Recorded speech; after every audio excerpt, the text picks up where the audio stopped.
These are the best Boss RC-505 features that you need to know to help you find hidden settings and shortcuts on your loop station. First, let's start off with probably one of the easiest tips to set up, but will save you loads of time. On the Boss RC-505, by default, when it comes to clearing out a loop track, you have to press and hold the all clear button for 2 seconds, then it will go ahead and erase. This can be quite time consuming on stage or during a performance, especially if you're trying to switch between multiple phases in the song quite quickly. Thankfully, you can actually do a shortcut where you double tap the stop button instead, and it will do a quick erase. But you do need to change a few settings in order to enable this. If we head into our system global settings and scroll over to the right, you will find 2 options, all clear and also quick clear. By default, both of these will be disabled. If we enable quick clear, this will then allow us to record on any of these loop tracks, and instead of pressing and holding the stop button to delete our loop, we can just double tap and double tap. This is insanely fast and will completely elevate your workflow, but it doesn't stop there. If you have an entire performance and you want to clear off the entire deck of the loop station, instead of attacking each loop track individually and double tapping, instead you can actually use the all start stop button to do a master all clear. The way you enable this is scrolling back over to the left and enabling quick clear.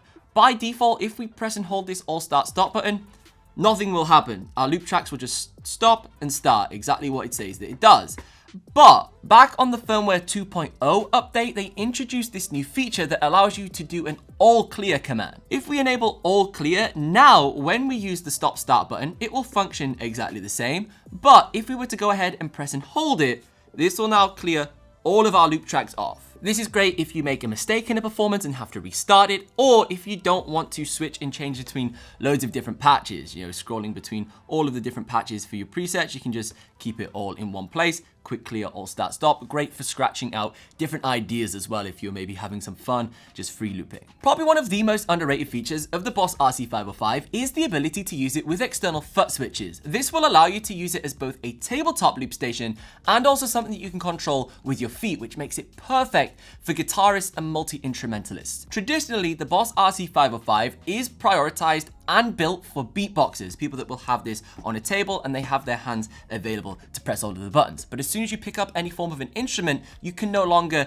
control the loop station as required. With devices such as the Boss FS6 and Boss FX7 and even external MIDI foot controllers, you can expand the functionality of the RC-505 and control the entire loop station with your feet. You can do up to 16 CC commands via MIDI CC, which allows you to control record, play, stop across all 5 loop tracks, all start, stop. That's exactly how I run it with like a Nectar Pacer MIDI foot controller. But the easiest and quickest way to get this set up, if you just want to play about with it, is with one of these. Using a balanced TRS jack cable just like this, it has 2 rings on it, that's the difference, we've got these 2 rings. We can hook this up to a little Boss Footswitch like this and add 2 additional control pedals to our loop station. We want to make sure that we're using a balanced TRS jack cable that's got multiple rings on it, because that will basically provide a ring for each Footswitch. You've got 1 ring for Footswitch A and 1 ring for Footswitch B. If you choose to use just a standard guitar jack cable with 1 ring on it, you won't be able to send 2 signals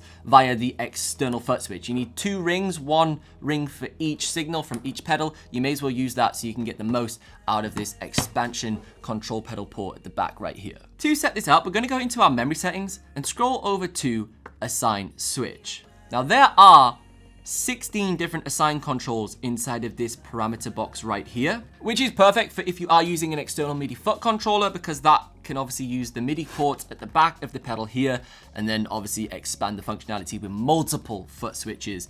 We're just going to keep it dead simple with this exact same setup. You just don't need to worry about all of the CC numbers and matching those up. For the external foot switch, we can scroll around and change basically which assign source we want to do this on. I'm just going to keep it simple and use assign source 1 and assign source 2. If we go to assign switch 1, we're going to go ahead and enable it. It might be disabled on your loop station. And we can scroll over with the right arrow and then we can change its source. You can see here, right now it says EXP. This is expression pedal, because this same port at the back of the loop station can also be used with an external expression pedal, which you could use for controlling these effects. If we change this source to control pedal 1 or control pedal 2, this will be referring to foot switches A and B on this pedal right here. Something a little bit confusing, no idea why Boss do this. Control pedal 1 and 2 are the other way around than you would first assume. Control pedal 2 is actually Footswitch A, and control pedal 1 is actually Footswitch B. No matter what you do on the back of the pedal here, even if we adjust the polarity and all of these different modes, it literally doesn't matter. It will just be the wrong way around, which is super confusing. So if we proceed and go ahead and just plug our jack cable into the middle, A and B, so we've got both of the Footswitches active, and then we go ahead and plug this into the back of our control pedal 1 expression pedal port here, we can then decide what we want this target source to actually do. Right now it's input level, which is pointless because it was an expression pedal, but we could go ahead and change this to do memory increase, decrease, clear tracks, but the most useful one is all the way at the bottom down here, which is your record target track. So you see here we've got target track record play, target track stop, target track clear. So we could have this set up as target track record play, then scroll over to assign to, enable assign to, and change this to be control pedal 1. So this is going to be B. And then we can scroll over and change its target to be target track stop. Now when we exit out on here, we can use this Footswitch to do record play stop commands on our loop station. But first we want to go ahead and save this to the onboard memory because it's a memory patch setting. So as soon as we would change, it would delete it, but that's now saved. We can now go ahead and initiate the record when we press this Footswitch, and initiate the stop and playback overdub all from this Footswitch, which is perfect, and then also stop it. But the functionality doesn't stop there. We can actually use this Footswitch across all 5 loop tracks. If we hold down the exit button, you'll see the edit button on this track will begin to flash. We can change the target track source to, let's say, loop track 3, and then use this exact same Footswitch to now record onto track 3. As you can see there, it will record, it will play back, and then we can also use this to stop it. And we could then repeat this for track 5, track 4, whatever we like. We go ahead, it will then record, play back, stop it, and so on. So with one simple Footswitch, we can now control the entire loop station from the floor without needing a super complicated external MIDI foot controller setup. A very useful feature that you can use on the Boss RC-505 to improve your timing is in the rhythm settings. Scroll over to record count and enable this. What will happen now is we will have a 4-stick count in before the loop station actually starts recording. So it'll go 1, 2, 3, 4, and then initiate the recording process. This is very useful for helping, one, improve your timing, but also letting you prepare for a performance. You can trigger the loop station to record, pick up your instrument, go over to where you need to be, and then start the recording process. So for example, if I were to click this button here, you'll see it will flash and then start recording, and it will match whatever the tempo is of your current track. So it will count in at that current rate, 1, 2, 3, 4, boom, and so on. And then you can do the recording process just as normal. If you then even combine this with advanced features within each track, you click edit and scroll over to measures. You could go ahead and actually predetermine the length of this loop track. So it could be 4 measures, 8 measures, and so on. So if you were to go ahead and set this to 2 measures, you might record count in, and then it will automatically start recording, and then it will automatically start playing once 2 measures have been completed. There you go, it's now overdubbing. This is a great way to sort of implement a degree of hands-free looping into your performance, and also building out presets that let you efficiently build out a song as quickly as possible. On the topic of building out presets, you may want to potentially rearrange a performance depending on what songs you are going to play. Obviously, sometimes when we have a gig or something that we want to play, we don't always play the songs in the exact same order. You might only have a 25-minute gig, a 2-hour gig, 3-hour gig, 1-hour gig. So you're going to restructure the set list accordingly for the environment and also how long you're going to be performing for. One of the best features on these old Boss loop stations, surprisingly, some of the new Boss loop stations actually don't let you do this, which is just stupid.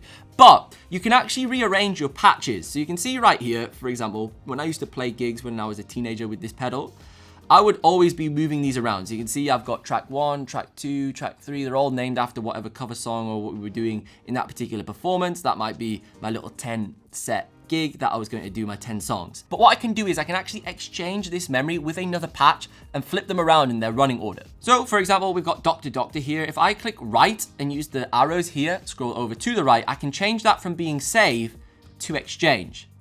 If I go ahead and use exchange, I can then move with the memory value knob encoder where I want to exchange this loop. So for example, we might have it be number 2, and then we'll click right, and it will go ahead and flip these memories over. So once that is complete, you will now see Dr. Doctor is track 2, and if we scroll over to track 10, that is now keep fave. this is one of the best organizational settings that you can use on your Boss RC-505. And this isn't the only crazy feature that you can use for completely changing how your RC-505 actually operates. You can also change the display mode with these arrow keys, and you can see how it will change how the information is displayed depending on what's more useful to you during your performances, whether that's viewing what effects are enabled, what reverse effects are enabled, one-shots, and so on, depending on your looping preferences. You can also use hidden shortcuts on the tap tempo button that lets you press and hold it and reset it back to its patch default once you release it. This is also very useful if you are messing about and writing different songs, way faster than diving into the edit, scrolling over to tempo and adjusting it with the value knob encoder. But probably my favorite setting that saved me loads of time when creating custom presets is the multi-tap on the system and memory buttons. If you, for example, go into your memory settings, you could scroll through them with the arrow keys, which takes forever. Or alternatively, you can just press the memory button multiple times to switch through setting category type, which is way faster for finding the exact parameter assign that you actually need. And these aren't the only shortcuts that you can apply and use on your RC-505. And inside of my ultimate guide, I break down every single setting and feature that you need to know about this loop station. With over 12 modules and 55 on-demand videos, we cover everything from basic operations, saving memory banks, track settings, the latest firmware features, phrase memory settings, rhythm settings, system settings, MIDI settings, and so much more. There is over 4 hours of video tutorials available inside of this ultimate guide that will help you go from being a beginner all the way up to an expert on this loop station, so you can get the most out of your purchase and create live looping performances that you never thought was possible. All the information is linked down below, where you can join over 4,000 students that have taken my ultimate guide series. And if you want to see even more crazy cool hidden features on your Boss RC-505, you should check out this video next, because if you like this, you'll like that.